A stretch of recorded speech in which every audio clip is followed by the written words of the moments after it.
नमस्कार बच्चों, मेरा नाम निर्मल कुमार गुप्ता। मेरे साथ हैं सुशीला चौधरी। बच्चों, आज के वीडियो में हम कक्षा 12 की हिंदी विषय की पाठ्य पुस्तक आरोह के काव्यखंड के अध्याय 7 का भाग 1 पढ़ेंगे। लेखक है कवि सूर्यकांत त्रिपाठी निराला। कविता का नाम बादल राग। शुरू करें बच्चों, ये है कवि सूर्यकांत त्रिपाठी निराला। इनका परिचय। इनका जन्म सन 1899 में हुआ। जन्म स्थान महिषादल नामक स्थान है जो बंगाल में है। निराला जी की शिक्षा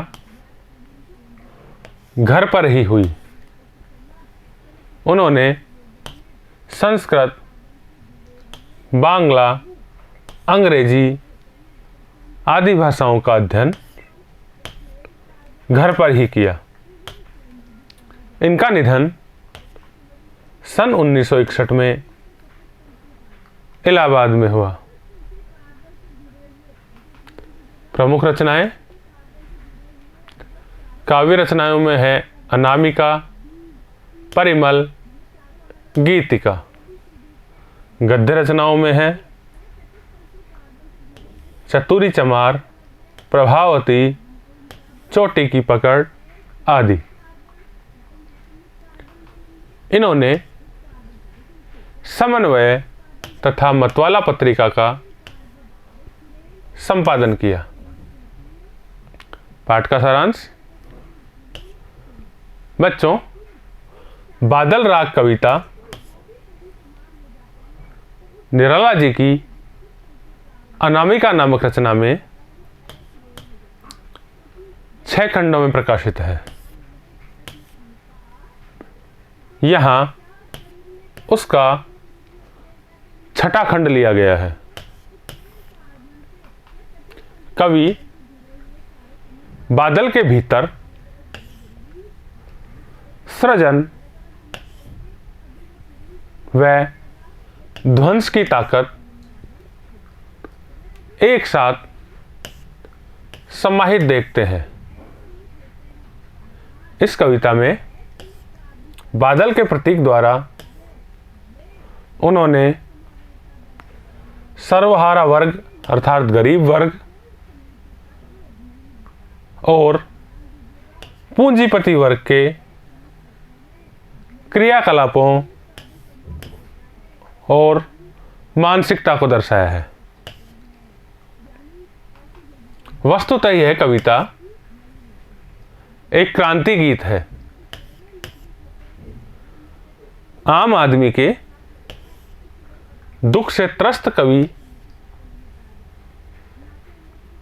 यहां बादल का आह्वान क्रांति के रूप में कर रहा है। किसान, मजदूर आदि की आकांक्षाएं बादल को नवनिर्माण के राग के रूप में पुकार रही है। गर्मी से तपी झुलसी धरती पर क्रांति के संदेश की तरह बादल आए हैं। हर तरफ सब कुछ रूखा सूखा और मुरझाया सा है। अकाल की चिंता से व्याकुल किसान बहुत कमजोर हो गए हैं। पूरी धरती तपी हुई है। ऐसे में बादल का प्रकट होना प्रकृति में और जगत में परिवर्तन ला रहा है। इस कविता में यही सब बताया गया है। बच्चों, इस तरह यह कविता आम आदमी की खुशहाली का राग बन गई है। बादल राग एक और जीवन निर्माण के नए राग का सूचक है, तो दूसरी ओर नव निर्माण का कारण भी है।